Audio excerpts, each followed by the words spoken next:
A glorious era of Taiwanese democracy has arrived. Let me stress, Taiwanese independence is a dead end. I would urge China to stop intimidating Taiwan politically and militarily. The times are surging forward. Those who accept it will prosper, those who don't will perish. China's ambition to annex Taiwan will not simply disappear. The day will come when China achieves complete reunification. So what you just saw were snippets of the new Taiwanese president, Lai Ching-te, in his comments during his inauguration. And as a counterpoint, we decided to intersperse it with comments from this Chinese spokesperson of the Foreign Ministry. Hello and welcome to News Desk. This is an opportunity to have a conversation every week, dive deeply into one subject, and hopefully with your comments and questions, come away with a better understanding of what's happening. My name is Melissa Chan. And I'm Michelle Stockman, and I will be paying special attention to your comments, your takes that are in the chat. Thanks to all of you who have already commented on our community post. We'll be hearing from a couple of you in just a minute. But please also put in questions to our experts that will be joining us in the talk so that you can be a part of the talk. And this topic is really close to my heart. One of my parents is from Taiwan, and in recent years, as a reporter, I've gone to Taiwan, particularly to report on the national security issue. So our topic headline is how Taiwan's new leader will prepare for war with China. Yeah, Melissa has got some really interesting personal stories that she's shared with me. And, you know, some of you have already, again, commented on this question in our community chat. I just want to flag a couple of them. We've got Mr. Psychotic Kiwi, okay, who kind of boiled that question down to a question of weapons. Can Taiwan stop hypersonic missiles from destroying their ability to fight? Well, I think that's not just a question for Taiwan. Militaries all over the world are asking themselves that question. China's got the edge on that weapon, so that may be something we'll touch on in our talk. Also, I want to bring up a comment by Michaela Lanai, 7228, or it could be Michael La Lanai. So talking again about, has Taiwan done enough to create a good defense against a Chinese invasion? A little cynical here. White flags and a box of Band-Aids will be given out to all Taiwan citizens to support the war efforts. Well, we're going to talk about what Taiwan needs to do to deter or defend itself from an invasion. But yeah, you guys are putting some interesting stuff in there. So again, please keep your comments coming into the chat. But as you do that, let me go around and introduce the other people around the table who will be taking part in our talk. We've got Clifford Coonan. He lived and worked as a journalist in China for about a decade, I think. 15 years. 15 years, okay. So he's going to be our DW China analyst, help us understand China's point of view when it comes to Taiwan. And then we've got a steady hand over here, Dustin Hammerlein. He is going to catch us up onto some pretty interesting events that have been taking place in Taiwan since the inauguration of the new president. So we'll hear from him in just a minute. And then we've got Cherry Chan. You'll see her mostly in the chat, and she is going to be watching your comments and questions as well. And please let me not forget Wade. I have a history of doing this, but I won't forget you, Wade. He's just a couple of meters off screen. He's our producer, and he makes sure that we are connected to you so we can get your questions, that the lights stay on, and he has done an amazing amount of work with his trusty crew to put this show together today. Thanks also to the technical team. And in a few minutes, you'll also see James Chater, that's DW's East Asia correspondent. He's usually based in Taipei, joining us. And we also have special guest Vanessa Hope, documentary filmmaker, director, and producer. She has come out with a documentary about Taiwan that's making the rounds in the International Film Festival. So that'll be very exciting to talk to her. That's right. If you've got questions for Vanessa, if you've got questions for James, please put them in the chat right now so that I can pull them out and we can get them ready to pose to our experts and get answers for you. But to start things off, again, I'd like to throw it to Cherry to introduce a poll question we'd like you to vote on today. Right, so our poll question today, how serious is China about invading Taiwan? We have 4 options. Very serious, reunification at any cost. China is weighing its options. Beijing wouldn't risk war, or Taiwan is already part of China. So the poll will be up throughout this whole talk, and you can vote, and it will be on top of your live chat. Yeah, and it's just a fun way to sort of get everyone involved. I mean, we understand that this is not a scientific poll, just to emphasize that. Some people have given us a hard time for it, but we're just trying to get people engaged in the chat. That's right. So first things first, I think we're not going to assume that you know a lot about Taiwan. So Dustin, I know you've been prepping and giving, you're going to give us a Taiwan 101. Yes, to exactly. people who know nothing about this subject. Which is not you guys, but maybe some of our viewers. Yeah. So basically, if you at the heart of this question is really: is Taiwan a country? Is it not a country? That's what this whole thing boils down to. And if you watch it, look at Taiwan right now, there's a bunch of facts that make it kind of a de facto country, you know, like you have democratic elections, people are really voting for their own government. You have the Taiwanese military, which is totally able to defend the country and is an actual like working military. And it has a pretty big economy. It's like, especially, what's worth noting there is like they have a huge share in the semiconductor, which is like small microchips production capacity in the world. Like some say up to 50% of semiconductors are produced there. So it's pretty important in that sense. And it also like, has a pretty big economic weight. And also it does feel like a country in the sense that like, people have passports, you know, like the Taiwanese passports. And they do pay their taxes to the Taiwanese government, and they also have like, if you go to a Taiwanese website, you will see TW is the ending. So it does really feel like all the small things that make a country, right? Like yeah, like the telephone age. code is separate than the Chinese. Exactly. You know, Yeah. if you dial up Beijing and you dial up Taipei, it's a different international code. So there's all these de facto things. Exactly. So in like the day-to-day, it seems pretty much like a kind of de facto country, but it also does not have representation in the UN. Like the UN in the 70s decided that China will be represented by Beijing and not by Taipei. And that's a pretty big minus, right? Like most countries are members of the UN and have representation there. And it's only recognized like in formal relations by 13 or 12, depending on how you count. It depends on if you count the Vatican as its own country or not.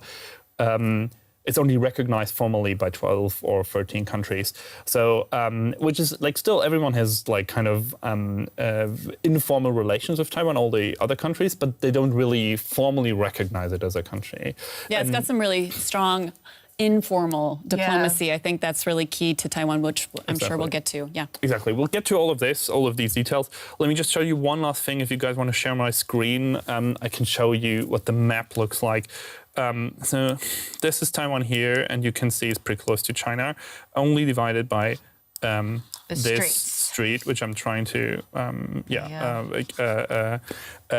put in here. And what's important about that is also like on the military side, that makes it more defendable, like having this like huge amount of water in between those two territories.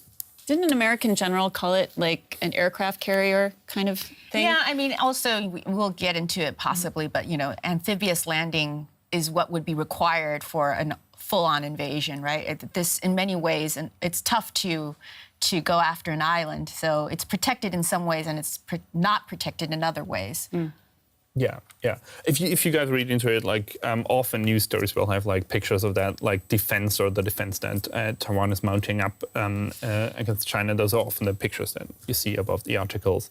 One last thing to mention: both countries point to their history, their shared history, and point basically to the same events and say, no, these events prove that that Taiwan, that there should be one China, or there should be Taiwan and China. Which is kind of interesting. I'm not going to go into the details of these events because that's a whole other chapter. Exactly. But it's really interesting that both countries point to basically the same event, saying like, "Oh yeah, we are right." Yeah. Interesting stuff. I just want to come off what you're saying. We've got people commenting in the chat about this possibility of a Chinese invasion of Taiwan. We've got a question here from TK. Actually, it's a comment. I don't believe China is weighing its options any longer. They made up their minds on conquest when Russia invaded Ukraine in 2022. We're back to a pre-World War II era. So some people there thinking that it's kind of an imminent thing. Trains left the station kind of thing. Yeah, there you go. So just one other thing I want to mention here. Sure. Cool says, it's only a waste of money to spend a lot of budget on military to fight against an enemy that you are impossible to resist defeat. Just look at raw military power. So we've got some skeptics about Taiwan saying they're already independent, planning to defend themselves. Let's see what the discussion leads to. For sure. And just a reminder, if you're just joining us now, the topic is how Taiwan's new leader will prepare for war with China. Of course, the conversation, there's the narrative of the possible invasion by China of Taiwan, but we're putting it in the context of this new leader and what might be different, what might be the same. And to do that, we're going to begin by looking back, actually, right? Because we need to see what the new leader inherits. President Tsai Ing-wen was leader for 2 terms, that's 8 years. And she is from the same political party as the new president, Lai Ching-te. So we're going to bring in our first special guest, Vanessa Hope. Vanessa, thanks so much for joining us. I know that you're joining us from Cannes, the film festival, so very, very cool. And thank you for peeling off from what probably are more exciting events to speak to us. We're really grateful. Of course. Thank you so much for having me here, Melissa. I'm happy to be here. Happy to speak about President Tsai Ing-wen and her presidency. Excellent. And just to introduce Vanessa, I mentioned that documentary. It is called Invisible Nation. And for her film, Vanessa had the chance to spend some time, some quality time with President Tsai. So she'll be able to provide insight for us. And I know you'll have a lot to say about Taiwan in general.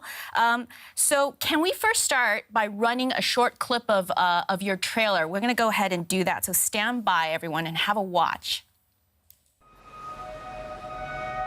We have walked the long path from authoritarianism to free and open democracy, and that path was not an easy one. This is not directed at having war with China. It's getting ourselves prepared in case there is a Chinese invasion. If Xi Jinping wants to do it, he'll take Taiwan. And he'll kill hundreds of thousands of people in the process.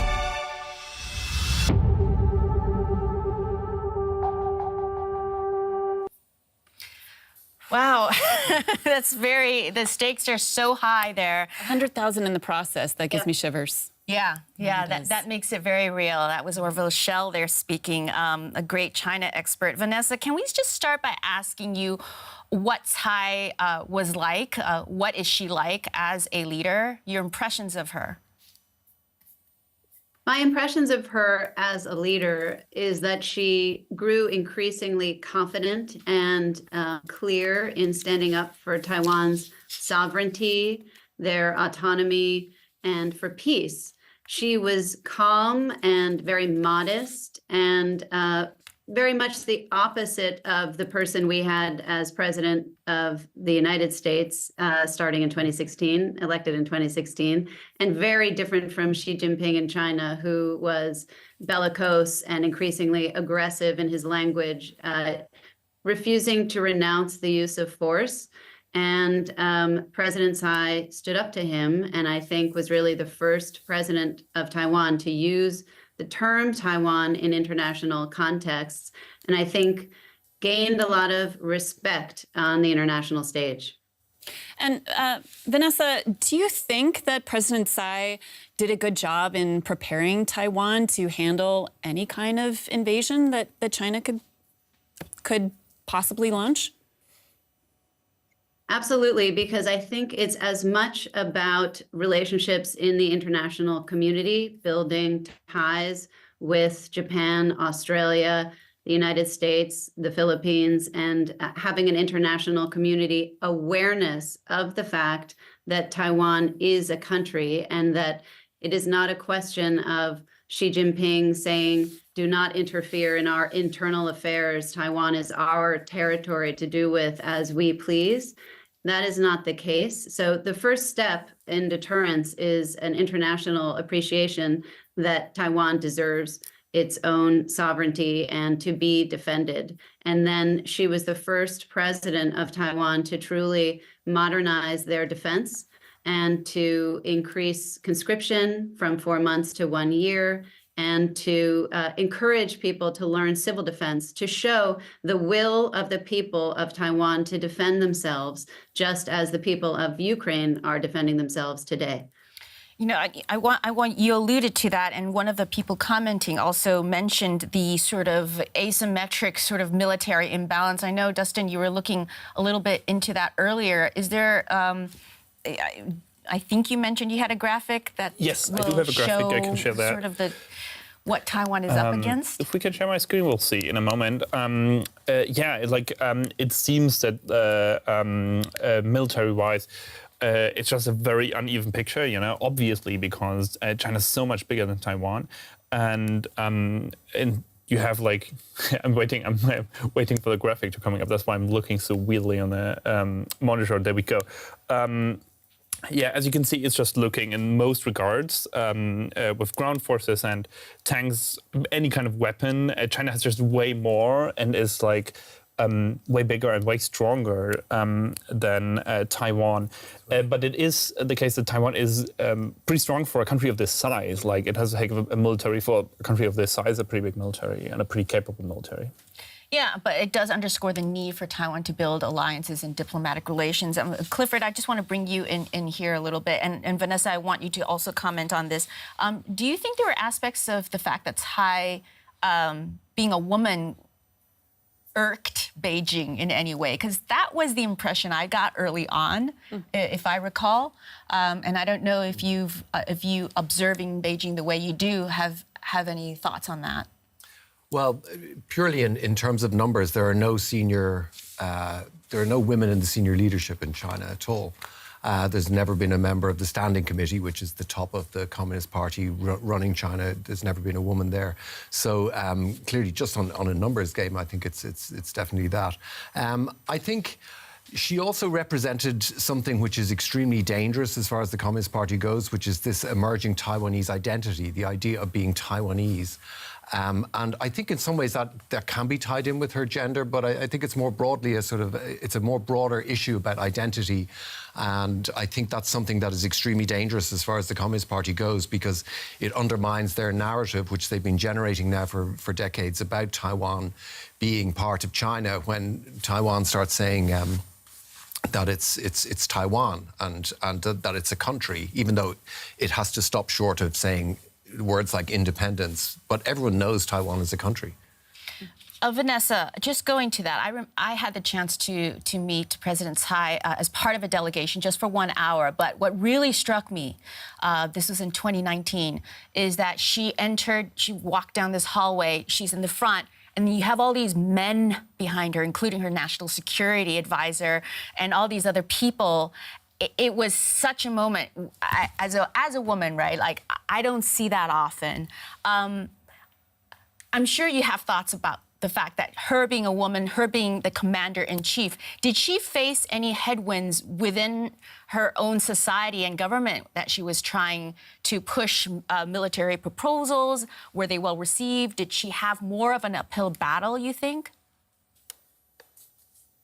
I would speak first to the fact that it is a backlash from China that President Tsai was facing. First and foremost, she received comments because of that ethno-nationalism just alluded to, about how she was a bad descendant of the Chinese people. I believe that was a quote, again, for standing up for Taiwanese identity.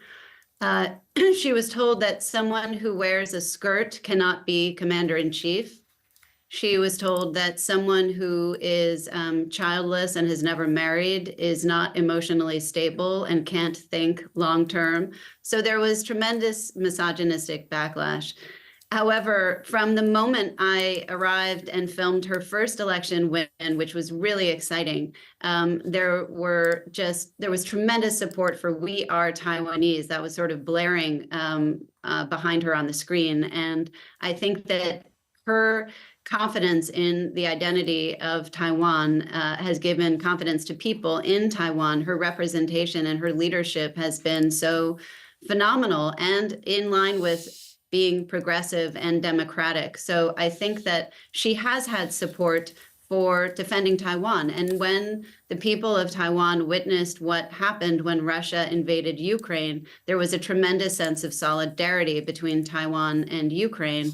And I think that that continues to this day. Yeah, Vanessa, so we're describing here a woman who has become a symbol of leadership, of Taiwan identity, who really has garnered, I would say, a lot of respect across the West. However, we're getting some comments here that are asking us to lift up a little bit under the lid. She's had a lot of rhetoric saying, Taiwan needs to prepare to defend itself.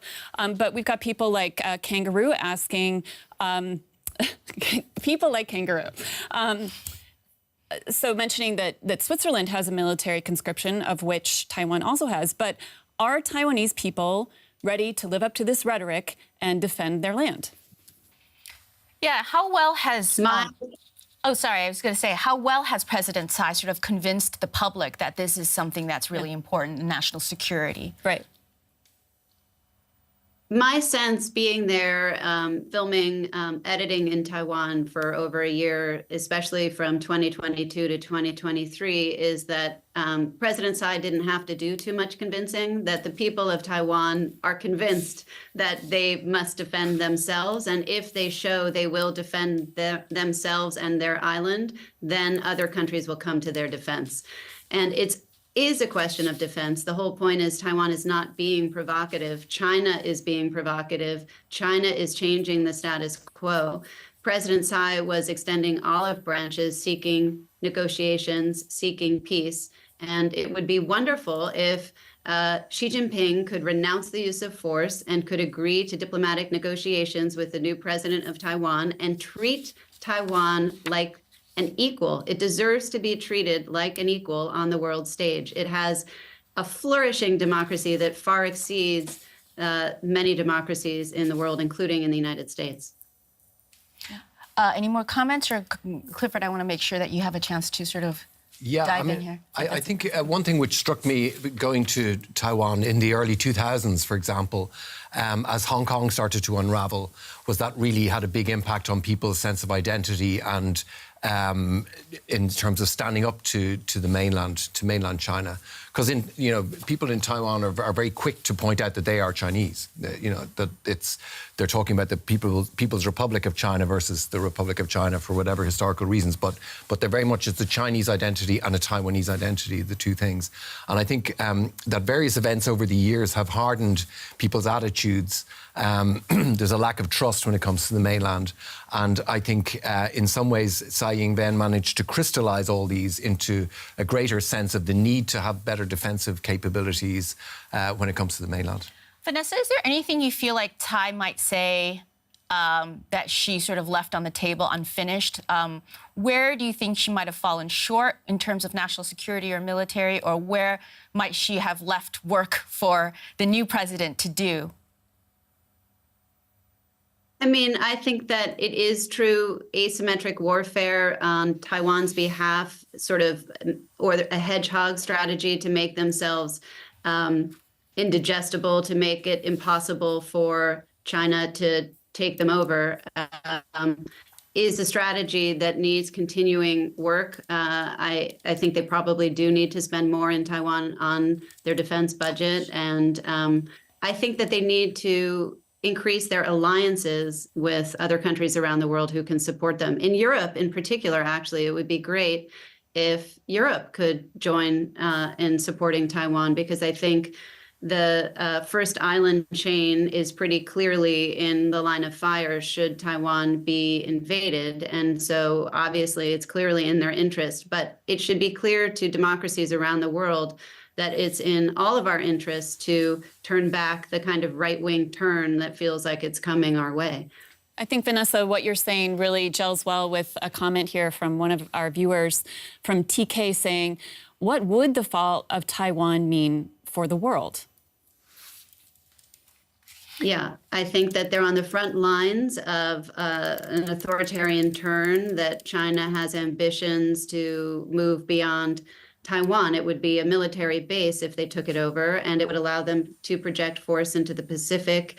It would put Japan and the Philippines and Australia on alert. It would maybe mean they and South Korea need to go into martial law in order to control, to be prepared to fight back. I mean, I think it's a disaster for the world with consequences far beyond even what we're seeing between Russia and Ukraine right now, that far beyond what happened with COVID. It would be a disaster.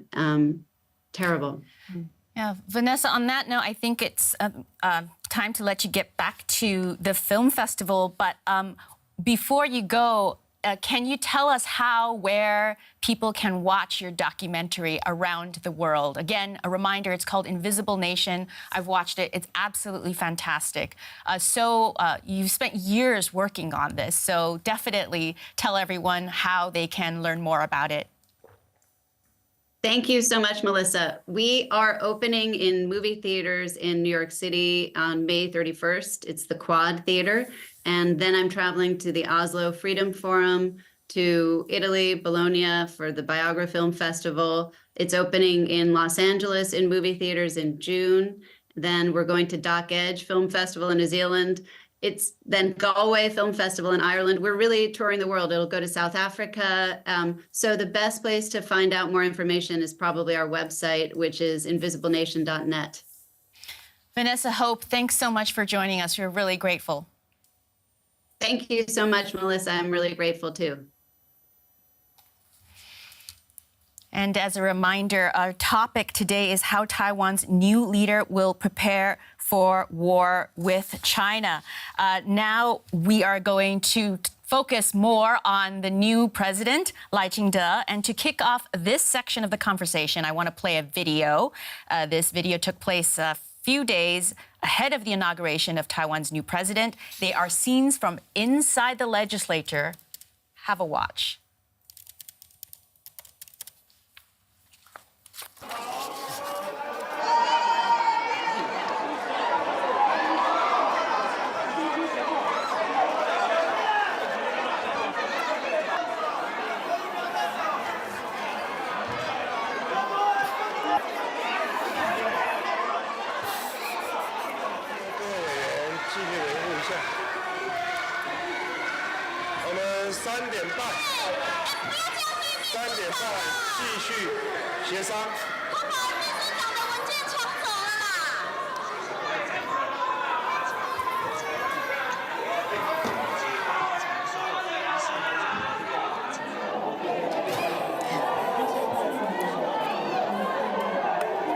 Legislature Puma Shen,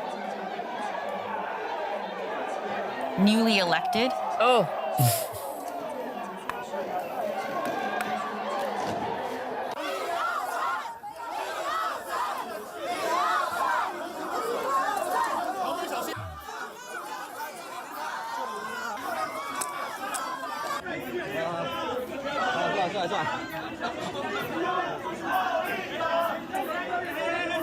So, yeah.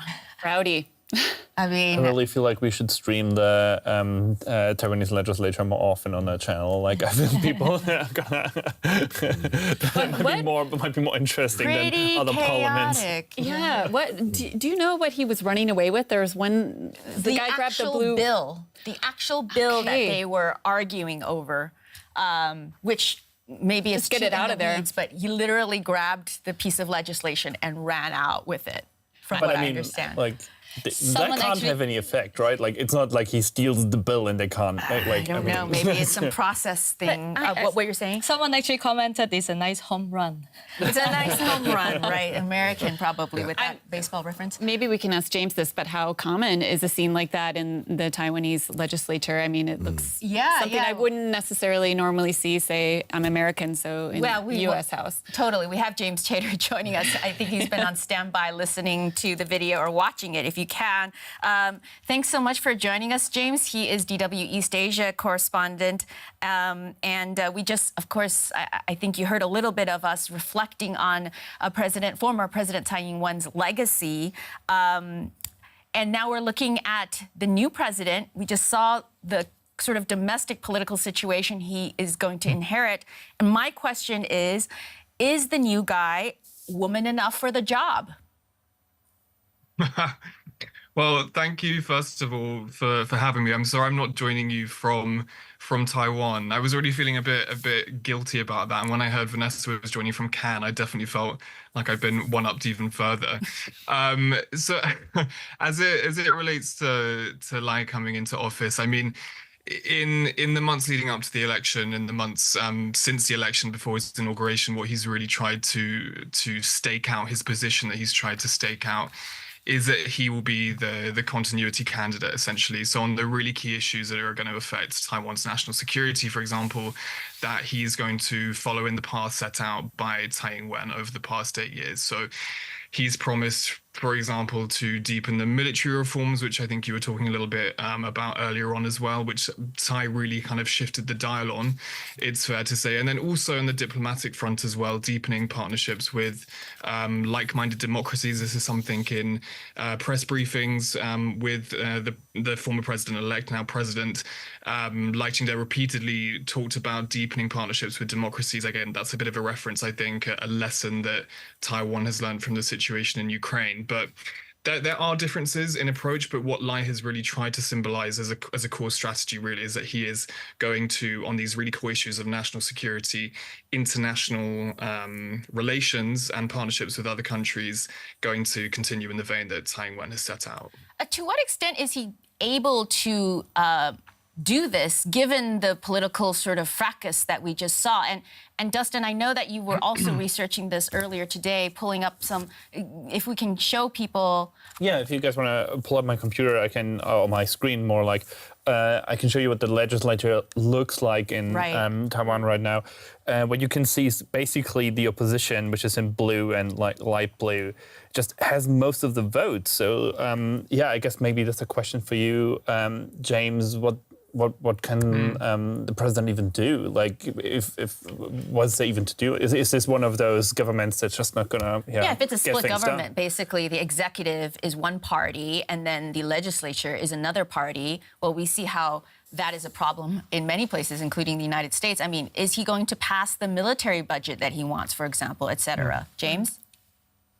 Yeah, it's a really big question, a really big challenge I think LaiChing-te is going to face, given that he has, with the two opposition parties, basically commanding majority if they vote on proposals in unison. So, I mean, all the parties in the run-up to the election, whether that's the ruling party, the DPP, the KMT, which is the main kind of opposition party, and then this smaller third party, the Taiwan People's Party, which really emerged over the past election cycle, they've all stated that they think Taiwan should be trying to deepen its military reforms and, in a sense, raise defense budget, for example. That has been one of the key ones.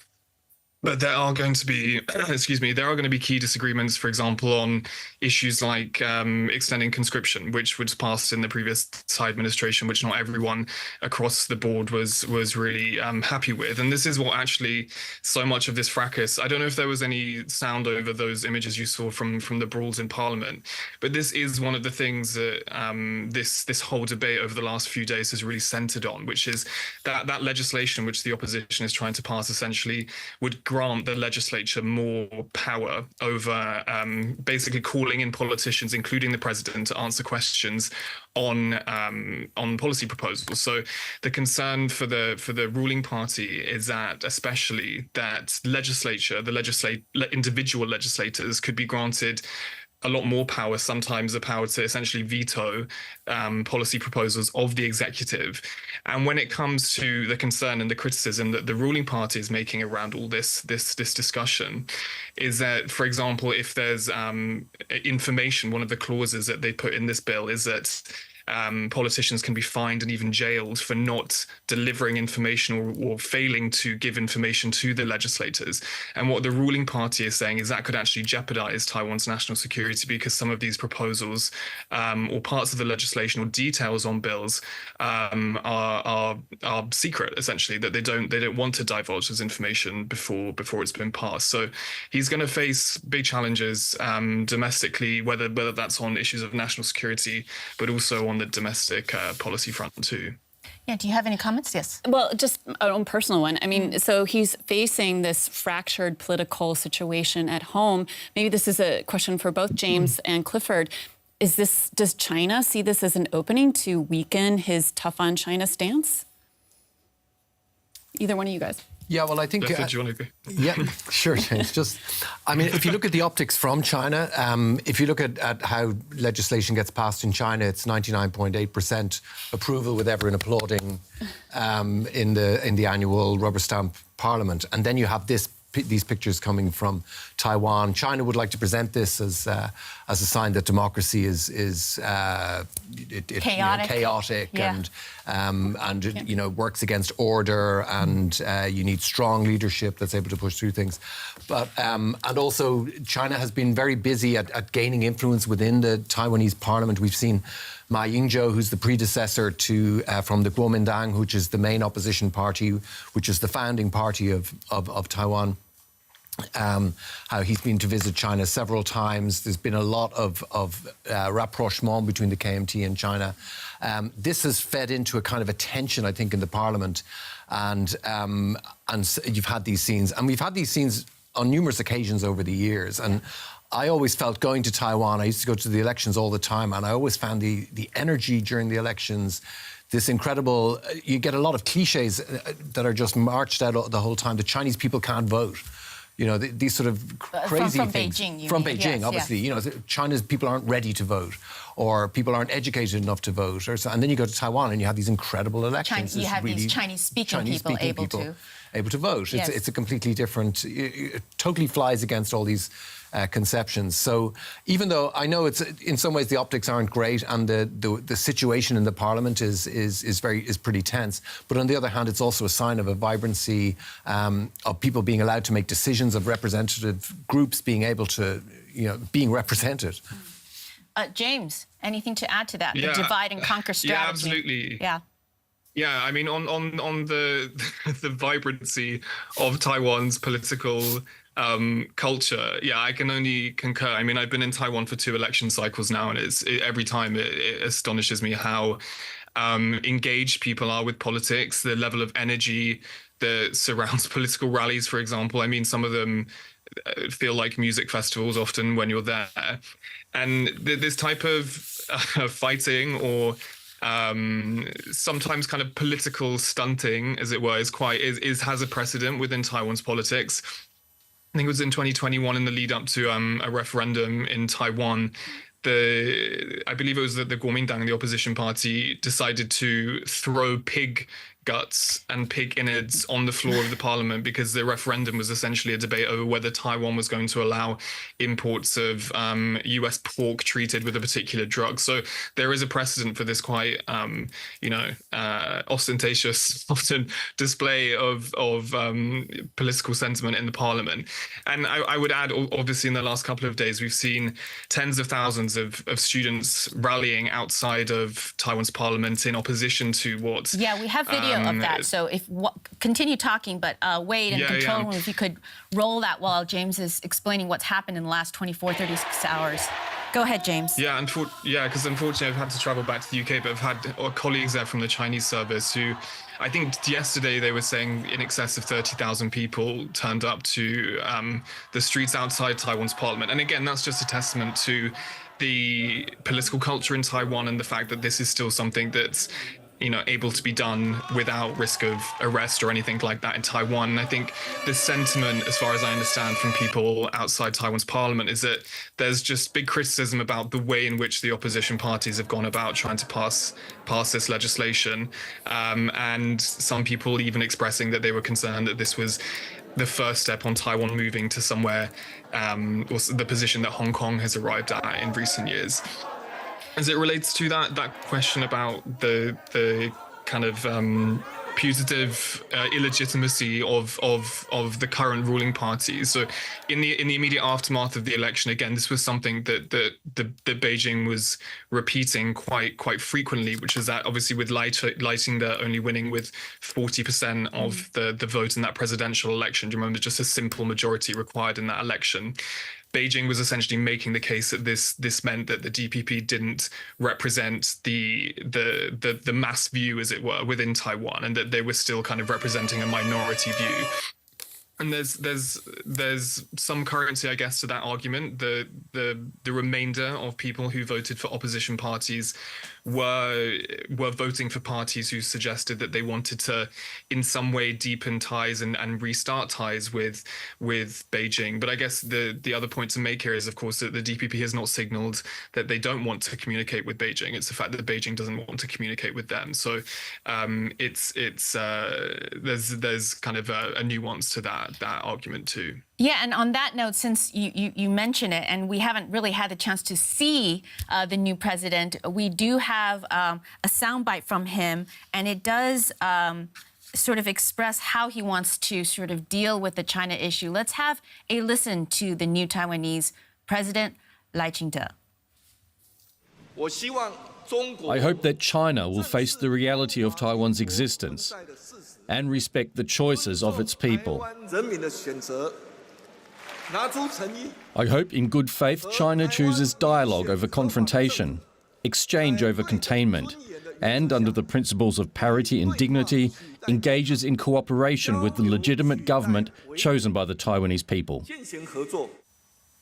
Now, I understand that he's offered to restart talks with China, but it's unlikely that China will accept that offer. So what can he do to prevent a potential invasion? I mean, one thing is there's a lot of predictions, right, about when this potential invasion might happen. It might not even happen, but 2027 is a year that a lot of analysts bring up for a lot of reasons. This would be in his presidency, James. So what do you think he can do moving forward? What are his top priorities in terms of national security, given the tricky situation he faces both domestically at home, potentially a new American president, and this 2027 year that kind of is we don't know, but is a year that people are concerned about? Yeah, I think in that inauguration speech, we really saw this balancing act that Taiwanese presidents, regardless of which party they belong to, has to strike. Because another thing he was talking about in that inauguration speech was that he was willing to, for example, restart cultural exchanges, educational exchanges, welcome Chinese students to Taiwan to study in its universities, at the same time as recognizing that this threat from China to Taiwan is unlikely to go anywhere. And so at the same time, Taiwan can't afford to not press ahead with military and defense reforms and to kind of deepen its efforts across, all fronts, really, diplomatic, military, and economic as well. So, yeah, there's big question marks, I think, particularly later this year with the American election and what that might mean for US commitments to Taiwan. There's some former aides to Trump have signaled that if former President Trump was to be re-elected, that support for Taiwan wouldn't necessarily be impacted in a big way. But I think, Lai has really signaled, again, as I mentioned earlier on, that he wants to press ahead with these really key reforms of the military, which I think you also spoke about with Vanessa, which is that prior to Tsai's administration, President Tsai Ing-wen's administration, there was a reluctance, I think, to really shift the way Taiwan's military was structured, the type of hardware and arms that it was purchasing. And I think that's been a kind of a key legacy in terms of Tsai's administration, in terms of reorienting and reshifting this discussion towards Taiwan having a more asymmetric capability. And that really is, I think, whether internally within Taiwan in terms of boosting its own self-confidence, and also signaling to international partners that Taiwan is doing all it can to defend itself beyond the expectation that any other country will come to its defense, is really, really critical. And that's why, again, Russia's invasion of Ukraine was a really important and critical moment for Taiwan, because it really refocused attention on the capability of a country with a smaller military like Ukraine being able to fend off a Russian attack. And that has kind of accelerated that conversation and that discussion around purchasing more military hardware, like Patriot missiles, like the HIMARS rocket system. These are all military pieces of military hardware which are much more mobile. So a movement away from purchasing those big kind of ticket items like tanks and that sort of thing, even though these will remain an important part, shifting more of the financing to these more mobile forces, which are more likely to be able to withstand a Chinese attack.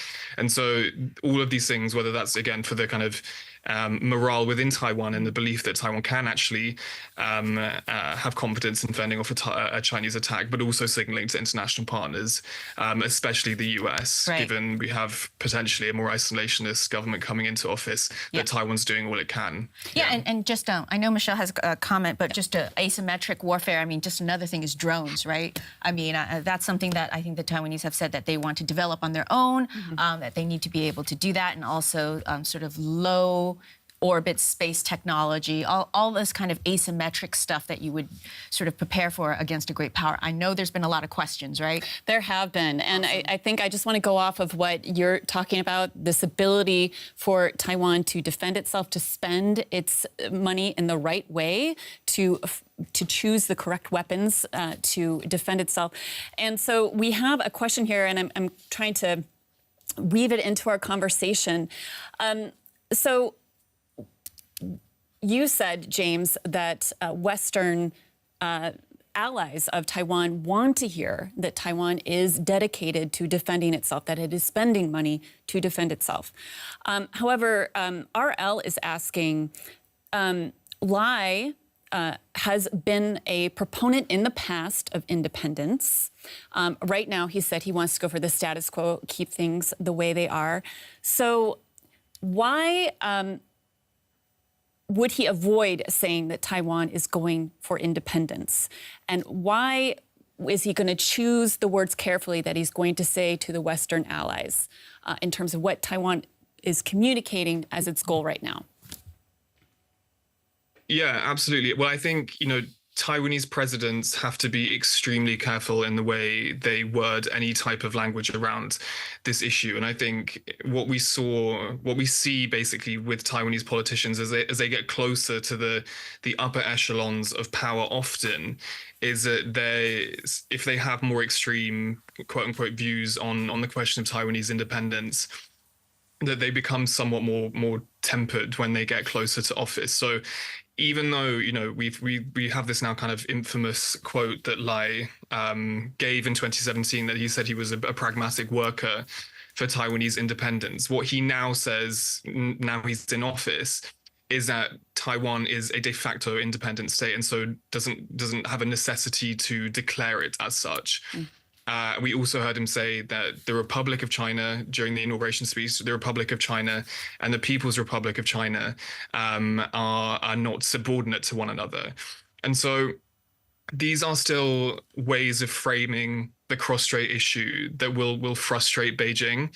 And there has been some discussion in the immediate aftermath of the inauguration speech about whether Lai actually did push a little bit beyond what Tsai Ing-wen usually stated around this issue, which was Tsai Ing-wen often talked about managing cross-strait relations within the framework of the Republic of China Constitution. And this is in danger of getting a bit murky, but it essentially is a framework which allows satisfies both sides, which recognizes that the Republic of China and the People's Republic of China, the land, the territory belong to one China, but that the sovereignty is kind of in the citizens of the Republic of China. There has been some discussion about whether Lai has moved beyond that and not referencing that in the inauguration speech, and whether that has any particular meaning. But that's why, you know, he has to be so careful and so considered about the way he's framing this sort of things around those big moments.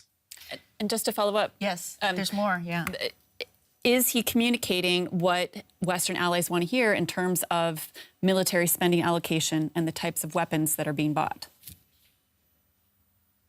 I think it's fair to say that the emphasis he's placing on military reform, expanding and deepening those military reforms, is something that the US, I mean, this is the key partner we're really talking about here. The US is going to want to hear. There were big concerns before Tsai Ing-wen's administration that under the former president Ma Ying-jeou, that there was a real kind of backlog in terms of defense spending, that Taiwan really wasn't doing enough to prepare for a potential conflict with China. And under Tsai's administration, we've seen that kind of change quite dramatically.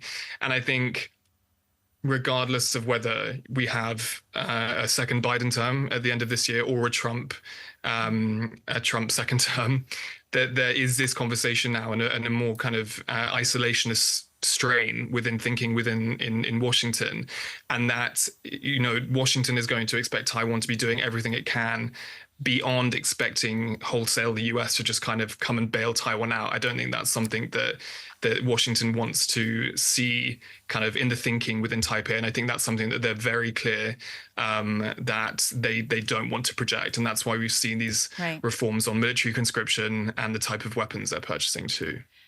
James, thank you so much for joining us.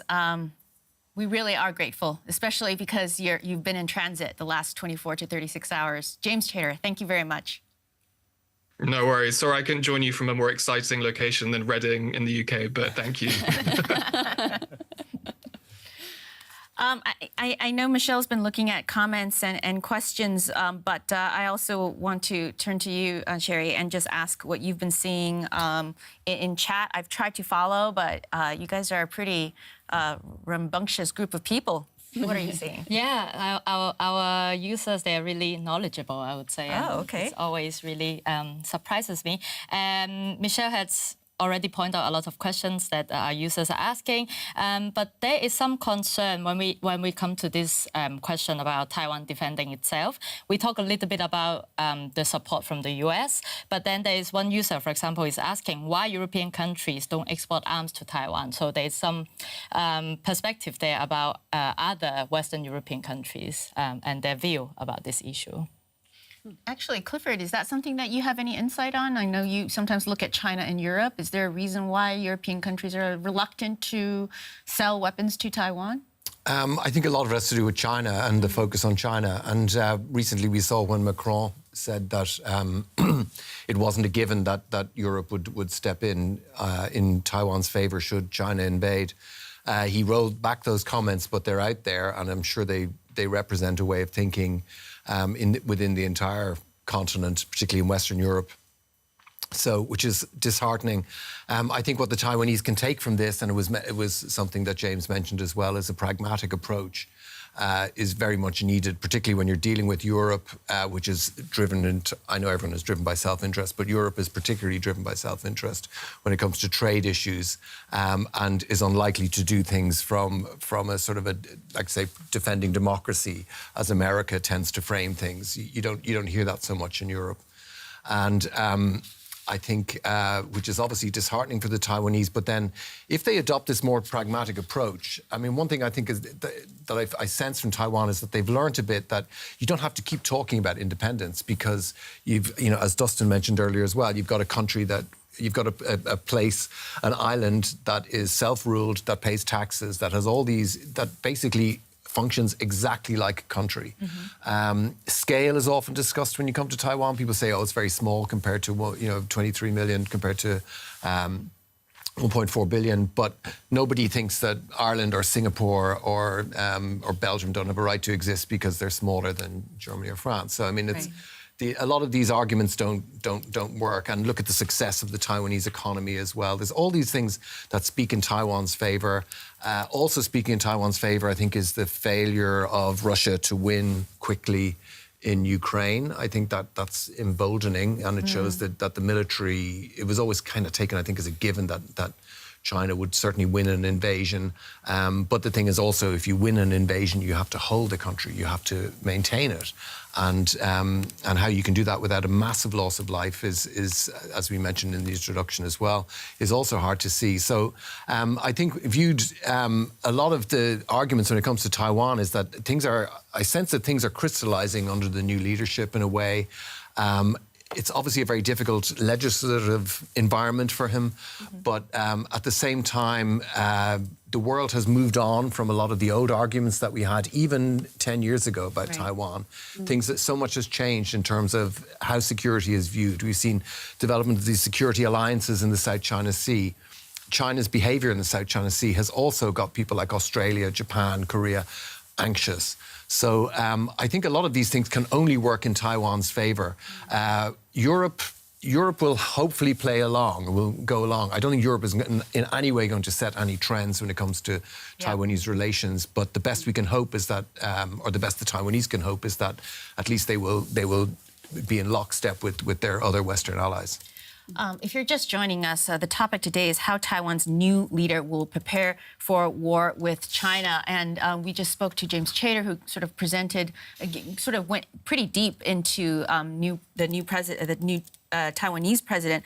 And I think for this section, maybe we focus a little bit more on the Chinese point of view and attitudes, which you started already talking about, Clifford. But I do want to share what the Chinese Foreign Minister Wang Yi has recently said. He's not happy. He sounds like he's frankly lecturing Taiwan. Let's pull his quote up. I'll have a read of it. And then we can all react to it. He says, "The ugly acts of Lai Ching-te and others who betray the nation and their ancestors is disgraceful. All Taiwan independent separatists will be nailed to the pillar of shame in history." Pretty dramatic, and it doesn't sound like Beijing is going to be practical or pragmatic about its rhetoric. Clifford, is this new or is this more fiery than usual, or is this par for the course? I think it's par for the course, because I think China always wheels out the big rhetoric when it comes to Taiwan. It loves the flowery expressions, and Wang Yi never looks happy, by the way. I don't think I've ever seen a picture of Wang Yi being happy. But I think that, I think there's probably a feeling now that I think in some ways there's the sense that things are moving away from the military aspect, and I think China is thinking more about trade, ways of maybe blockading Taiwan, that it's going to use its economic strength. But again, the world has moved on to where reliance on China is less than it was. So I think at the moment, even though we have this dramatic language and these dramatic statements, we've had similar things down the years, and in some ways, they're almost like marking time. I do sense that China is trying to reassess its Taiwan position to find exactly what it's doing right now, because even after the election, the reaction wasn't quite as vociferous as one might have expected. Again, I think the Ukraine, the distraction there is, for the fact that Ukraine wasn't overrun means that militarily things weren't as clear-cut. So I think China's looking at its options now. It's not happy, but it's looking at its options. And I believe an analyst from the International Crisis Group pointed out, that pegged to this inauguration, they were watching to see whether there would be more Air Force activity from the Chinese Air Force. And it wasn't as much as during when the U.S. Former Speaker of the House, Nancy Pelosi, visited Taiwan. That was a lot of military activity from the Chinese in response to that visit. And we haven't seen that yet with this inauguration. But, we still have time.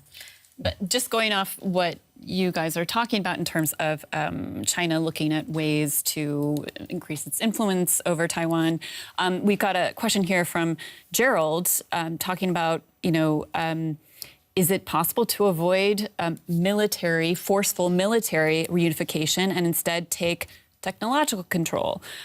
So still seems like a forceful way, but not necessarily an invasion. Talking about social media, public opinion, or providing economic opportunities. So is there a long game here? Yeah, and you just touched on it a little bit, which is like the need for Taiwan to diversify and prepare if there was a economic blockade, right? And I know that you know, in the last few years during Tsai's presidency, she's also tried to move Taiwan away from trading so much with China. There's a lot of trade between the two sides. If you think about it, the Apple iPhone's made in China, but owned by a Taiwanese company. So that's the kind of sort of integrated economy and trade that we're looking at between the two sides. And I know that part of the strategy that Tsai pursued and presumably Lai, the new president, will also pursue is sort of less reliance economically on China as a result. But Clifford, any thoughts to that comment and question from the chat? Yeah, I think the technological aspect is very important. I think the fact that so many microchips are made either in Taiwan or elsewhere by Taiwanese companies, and so much technology has a Taiwan focus of to some degree or other, definitely also works in Taiwan's favor. It's something that's leveraged. And given that the US is trying to put the squeeze on high-end technology going to China and people exporting there, again, that puts Taiwan in a stronger bargaining position vis-a-vis the Western allies as well. These are all things that China is considering. In some ways, it may be that China realizes that it has to kind of dial things back a little bit on Taiwan because it needs Taiwan. It needs the technology that it can provide. And so I think that the tech aspect, the economic aspect, as the world deglobalizes in a way, that tends to work more in Taiwan's favor because the trading conditions in Taiwan are closer to the West than the trading conditions in China. So that will also work in Taiwan's favor. And it's something that, as China moves more towards a sort of a state capitalism, a very heavily state focus on how it runs its industries, whereas Taiwan has private enterprise very similar to what you will see in the US. These are all issues that put Taiwan into a completely different position. But I would quickly push back on that, you know, in terms of dependence on, say, chips from Taiwan. How long? I mean, we're seeing China is really developing its own technology, and I'm just wondering how long that will last. It is definitely developing the chips, and there's a lot of evidence now that companies like Huawei, the telecoms company, has replaced a lot of the more complicated chips with domestically manufactured chips. A lot of it tends to be, I think, in terms of how things innovate going forward. Yeah. China was always a cheap place to manufacture. None of these products, or very few of these products, were developed there. So I think with innovation, Taiwanese companies are fantastically innovative. And this is a big plus for Taiwan. I'm actually seeing quite a number of questions for you, Clifford.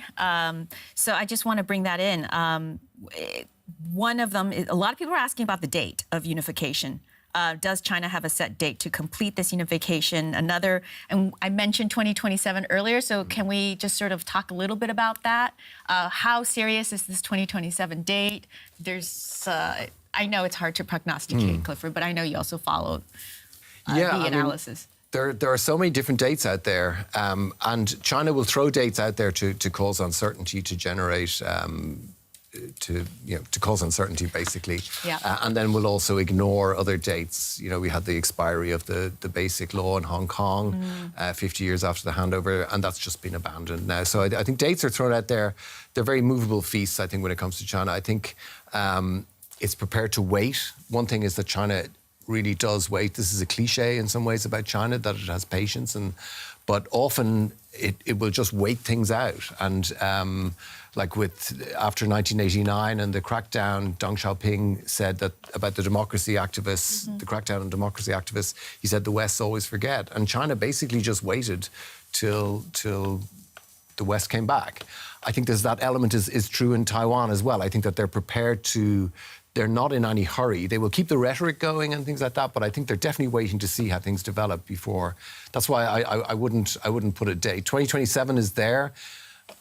It's one of those things you could be wrong, right? So, yeah, absolutely. Sure. And I've just noticed, actually, Sherry, that did you close the poll? But yes, so share with us what's the result of the votes. Right. So thank you for voting, everyone. We have 348 votes. The result is quite close to each other. So for the highest vote that we got is 38% are voting for very. Okay, so let me repeat the question first, actually. How serious is China about invading Taiwan? So 38% said that very much reunification at any cost. 33% said that China is weighing its options. Another 15% said Beijing wouldn't risk war, and 12% said Taiwan is already part of China. And you know what? One thing I did catch just now, reunification at any cost, that narrative of reunification is a Chinese narrative, right? People from Taiwan would say that there was never a situation where Taiwan and China were together, so there's no reunification. So that is a question within the framework of the Chinese point of view. But we definitely want to underscore that historically. And fact is that the People's Republic of China, that is the government in Beijing, has never at any point in its history been in control of Taiwan. So that is where things stand on the history. We can keep going further back, as Dustin mentioned, and lose ourselves. But self-determination is probably the best way to look at this thing. What do the citizens of Taiwan want? We can go on and on for hours about the history. But any more questions or any comments, Michelle? These seem to be... any more? If not, I think I think this is a big question everyone wants to know. Okay. And if China does launch its reunification project, will U.S. risk a hot war? This is from Davos. This is I always imagine things being any sort of situation regarding Taiwan, and also with the South China Sea, regarding China's ambitions in the South China Sea. The idea of a hot war I find hard to imagine, but I can certainly see skirmishes, and I can see pockets of military activity. It's hard to kind of game out how a hot war would work in terms of China. It would have to be, if it launches a full-scale invasion, all the rules change.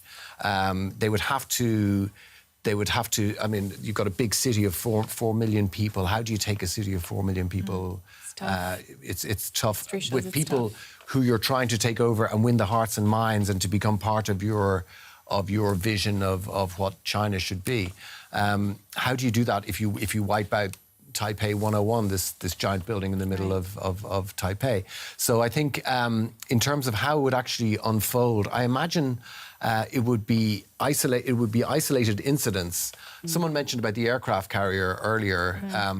The analogy with the aircraft carrier is that aircraft carriers are vulnerable in that they can be sunk.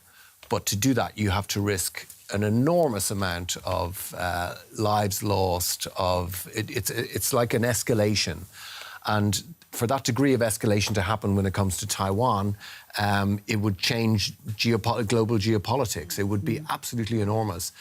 All of these loose alliances that we see developing between Russia, China, Iran, they would suddenly become much firmer, much more meaningful. The West would have to come together, regardless of whether the French are worried or the Germans are worried about trade. They would have to come together, because it would just be such an enormous change in how the world functions. Well, Dustin, do you have any thoughts in response to the poll or any of the conversation so far? I know you've been sort of showing us the graphs and stuff. I wanted to give you a chance to weigh in. Oh, no. I mean, I was actually just pretty fascinated by what James said and how he explained the situation. I thought, I would not want to be in the Taiwanese president's shoes. I feel like that's one of the hardest jobs in the world. Like, how do you balance that even? Like, that's just like my gut reaction is like, I wouldn't know what to do. So like, that's a pretty harsh or difficult situation to be in. And the other thing I was wondering, but there's not really an answer to this, but what would people do if they were in each other's shoes? You know, if like that person was in Beijing, and people in Beijing, like who have the leaders from Beijing were in Taiwan, would they defend the other point, or is this just more the situation that forces them against each other? Yeah, but I don't know. That's just the questions that will haunt me when I go to bed today. But yeah. And Sherry, I mean, I know you've been monitoring chats. What are your thoughts? Yeah, I just find it quite interesting that like we're asking this question, how will the new leader prepare for war with China? And some people actually in the chat who is from Taiwan are saying that this actually has been the question all along. Like it has been, they are facing this threat for the past, if not 10 or 20 years. And I just find it interesting that we're still talking about this, and it just seems more and more threatening. Yeah, I mean, the topic is how Taiwan's new leader will prepare for war with China. And one thing I've been thinking about in this conversation is, this military conscription, right? In Taiwan, young men are asked to commit 1 year now. My question is, since we spent some time looking at this female leader, female commander-in-chief, what about the other half? And I know that the conversation is taking place in Taiwan about how women and non-binary folks can contribute. It's just not a dude thing, right? And it's not necessarily a military thing, too. How do citizens prepare? You can decide to commit to learning first aid, or possibly join the cyber defense unit, right? Like a sort of volunteer cyber defense unit, because that's something we haven't touched on. But warfare in the modern age is not just kinetic, it's also online. So I wonder to what extent the new president is going to be able to deal with that, given that he has his hands full.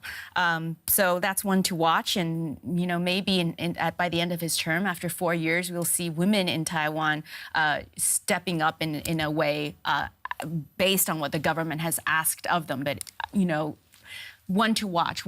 It's something we see in Ukraine, but definitely something to watch. I just want to say my takeaway is that chef's kiss of a question you had, Melissa, is Lai woman enough for the job? I think that Tsai has cleared the runway, I should say. But the question is, can Lai fly the direction that he wants to take Taiwan in? That will be what I'm watching. He has a lot of headwinds. For sure. In his way. Yep. It's been a fantastic talk. I want to thank everyone who's been in chat asking questions and making comments. And hopefully you found this interesting. Yeah, I hope so. I certainly did. And of course, we'll be back next week. We are every Wednesday. And you can see our question just about 24 hours ahead of time. And again, thank you for your comments. Thanks for being part of the talk. You make it so rich. And come back again next week. Yeah, see you next week. Thank you. Thank you.